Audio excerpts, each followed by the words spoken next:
美国密西西比州国民兵的公关部门最近伫面册顶头打几了张训练的相片，内面会当看到介绍有咱的国军，也若针对这部分的陆军是无来表明是也毋是，敢若强调讲这是台美军事交流的常态性行程。另外，美国华府呢也举办一场国会山庄与涉国论坛，副总统当选人萧美琴会用录影的方式，希望争取台湾列入去美国的供应安全安排协议，加入美国和盟友的国防工业合作。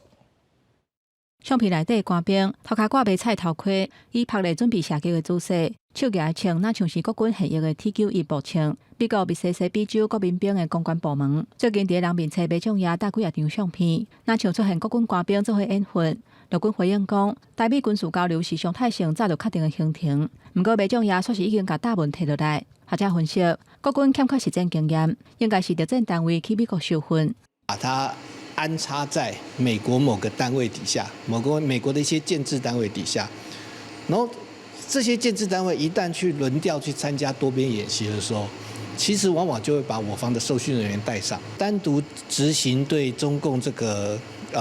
以进犯共军的一些相关的一个侦查，甚至于特种作战破坏的作为。台美军事交流未计调，今嘛愈来愈接甲多元，战机嘛一直加悬。亲像练兵营去年头一届去美国受训，美国陆军特战部队列兵部嘛传出来台湾协助训练。美国国文团的人员最近这几年出现伫国军各项的操演、甲汉光演习等等。学者讲，国军去美国受训常态化，会当让美国增加国军参加多边联合演习的机会。For inviting me to say a few words at this Hill and Valley Forum. 因为美国华府举办国会山庄、甲涉国论坛，甲重点放伫人工智慧、国安议题。前副总统萧美琴透过影片发表致辞，讲传统的无边防防御无度满足台湾的防御目标，台湾爱争取美国推动的供应安全安排协议，加入各项的供应链。Taiwan excels in hardware manufacturing,